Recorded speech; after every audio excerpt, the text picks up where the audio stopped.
अस्सलाम वालेकुम नाजरीन, मैं हूं सोहेल अब्बास और आज हम एक्सेल की दूसरी असाइनमेंट के साथ आपसे मिल रहे हैं।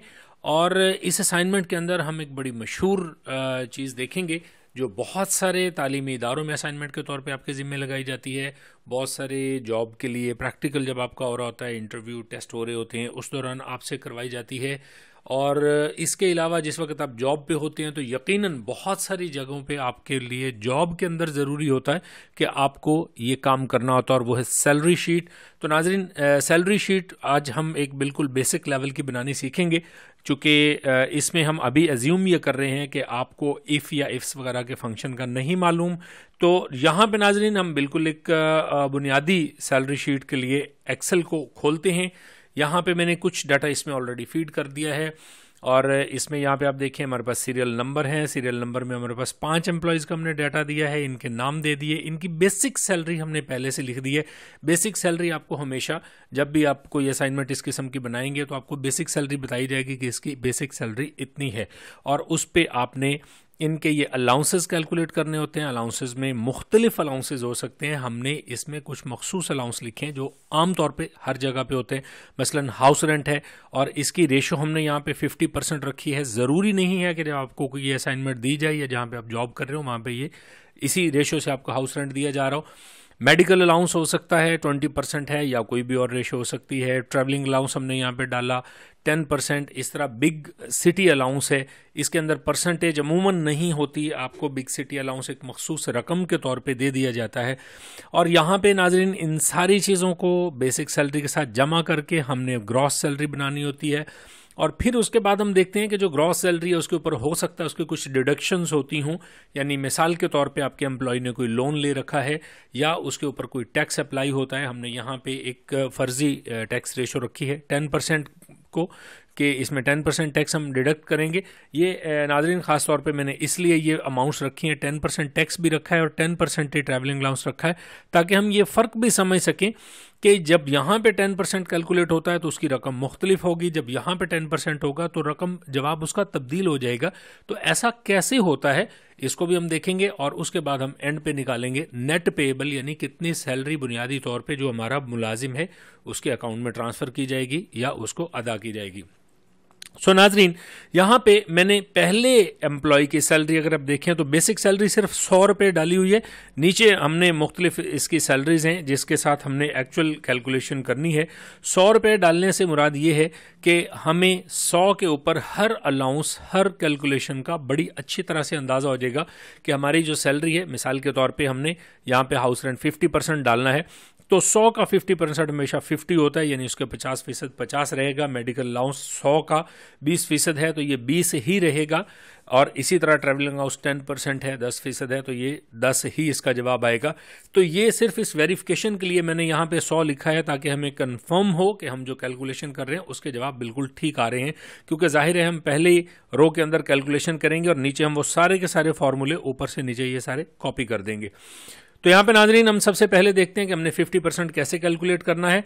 तो मैं इसके अंदर लिखता हूँ इक्वल टू, और अब मैंने यहाँ पे लिखना है कि ये जो सेल है यानी C4, और इसको मैं करूँगा मल्टीप्लाइड बाई 50 डिवाइडेड बाई 100। ये मैं वो फार्मूले लगा रहा हूँ जो बिल्कुल आप बुनियादी मैथ में सीख चुके होते हैं कि आप परसेंटेज कैसे निकालते हैं। आगे चल के हम मुख्तलिफ असाइनमेंट्स में ये भी देखेंगे कि हम इससे भी बेहतर इनको कैसे लगा सकते हैं, हम किस तरह से इसको इम्प्रूव कर सकते हैं, या इसमें कोई आसान तरीका जो शॉर्टकट हो जिसमें बड़ी आसानी से कैलकुलेशन हो, हम वो भी सीखेंगे। लेकिन फ़िलहाल वही रिवायती तरीका जिस तरह से आप फ़ीसद निकालते हैं, यानी मैंने उस रकम को ज़रब दे दी 50 और तकसीम कर दिया 100 से, तो ये 50% निकालेगा। यहाँ पे देखिए नाजरीन इसका जवाब हमारे पास 50 आया। मैं नाजरीन यहाँ पे दोबारा इसी तरह 20% निकालने के लिए इक्वल टू, और याद रखिएगा हमने फिर बेसिक सैलरी का ही 20% निकालना है। तो मैंने फिर ये बेसिक सैलरी ली C4, और अब मैं यहाँ पे इसको ज़रब दूंगा 20/100 के साथ, तो ये हमारे पास 20 जवाब आ गया। यही चीज़ मैंने यहाँ पे ट्रैवलिंग अलाउंस में करनी है, equal to basic salary multiplied by 10 divided by 100, ये हमारे पास 10% निकल आया। अब फ़र्ज़ करें कि बिग सिटी अलाउंस हमने इसके अंदर ऐड करना है, या अभी मैं पहले आपको ऐड नहीं करके दिखाता, बाद में हम इसको ऐड कर लेंगे। तो इस वक्त हमने ग्रॉस सैलरी लिखनी है इसकी कि कितनी बन गई। तो मैं लिखूंगा यहाँ पे इक्वल, और मैं सम का फंक्शन लगाता हूं, और सम के लिए मैं यहां से लेके यहां तक, नाजरीन याद रखिएगा, बेसिक सैलरी इसमें ग्रॉस सैलरी में शामिल होगी, साथ उसके जो अलाउंसेज हैं वो भी शामिल होंगे। और मैं यहां पे एंटर करता हूं, तो यहां पे नाजरीन देखिएगा कि ये 50% इसके हाउस रेंट था, इसका 20% मेडिकल है, 10% इसका ट्रैवलिंग अलाउंस है। तो ये सारे मिला के 50 और 20 70 और 10 80 बनते हैं, तो 100 और 80 मिल जाएंगे, यानी बेसिक सैलरी 100 जमा करेंगे तो ये 180 हो जाएगी। अब नाजरीन यहाँ पे हम देखते हैं कि हमने अगर इसका टैक्स लगाना है, तो मुझे अब ये टैक्स जो है ये 10% लगाना है, याद रखिएगा, ग्रॉस सैलरी के ऊपर। हो सकता है कि आपकी कैलकुलेशन आपके इलाके में जो है वो बेसिक सैलरी पे हो। मैं आपको दोनों तरीकों से करके बता देता हूं। अगर हमने इसको ग्रॉस सैलरी पे लगाना है तो मैं इसको बोलूंगा इज इक्वल टू ये gross salary multiplied by 10 divided by 100। यहां से मैं इस पे एंटर करूंगा तो ये देखिएगा ये 18 बना। यहां पे देखिएगा नाजरीन, ट्रैवलिंग अलाउंस जो 10% था ये 10 था, और यहां पे 18। उसकी वजह ये है, आपको यहां पे नजर आ रहा होगा कि ये जो 10 है ये 100 का 10% था, और इस वक्त हमारी ग्रॉस सैलरी 80% जमा होके 180 हो गई है, लिहाजा उसका 10% जो है वो 18 बनेगा। ये इस वजह से यहां पे ज्यादा आता है। अगर आप ये देखें कि आपके हाँ जो फॉर्मूला है अगर वो बेसिक सैलरी पे है, तो जाहिर है कि मैंने यहां पे ये जो H4 लिखा है, मैं H4 की जगह पे सिर्फ इसको बदलूंगा और बेसिक सैलरी वाला सेल जो है मेरा यानी C4 इस पे लगाऊंगा। तो अब ये दोबारा वही 10% की वजह से हमारे पास 10 ही जवाब आ जाएगा। मैं यहां पे कंट्रोल Z करके इसको अनडू कर रहा हूं ताकि मैं वापस उसी तरह 18 के ऊपर आ जाऊं, यानी मैं ग्रॉस सैलरी पे अगर हम टैक्स काटने की बात करते हैं। अब यहां पे नाजरीन देखिएगा कि मैं अब इसके अंदर बाकी चीज़ें ऐड करता हूं। फ़र्ज़ करें बिग सिटी का अलाउंस है, किसी जगह पे हम 1000 रुपया दे रहे हैं, और ये हमने 1000 यहां पे ऐड कर दिया।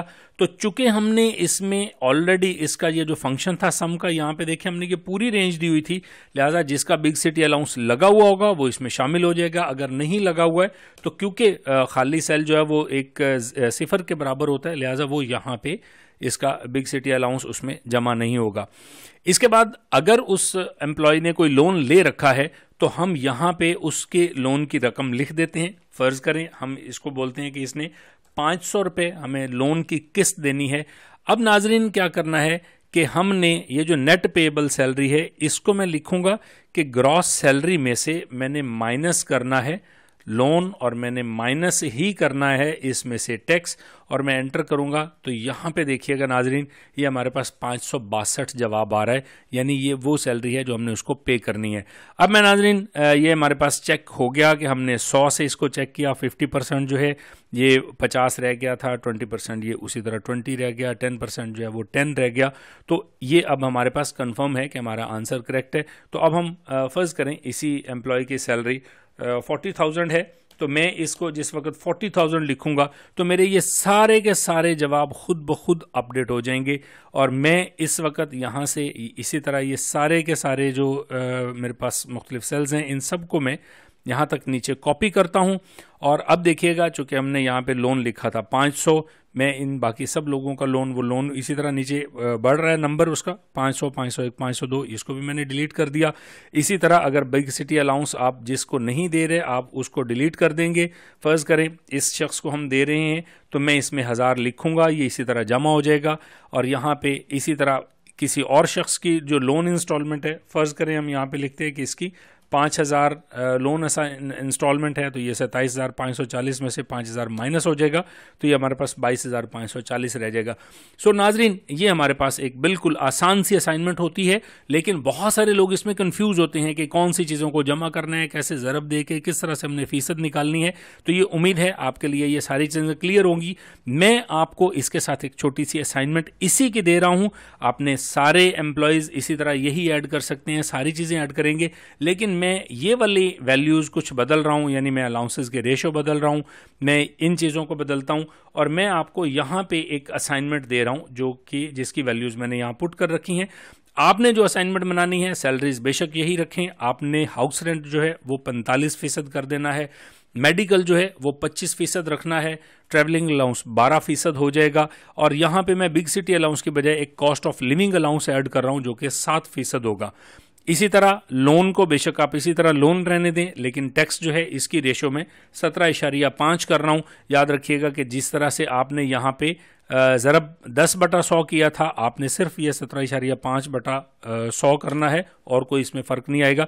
इसी तरह बाकी इन सारी चीज़ों को बदल लीजिएगा और ये असाइनमेंट आपने बनानी है, इसको ट्राई कीजिएगा। कोई भी इसमें मुश्किल हो आप हमें पूछें, हम उसका जवाब देंगे।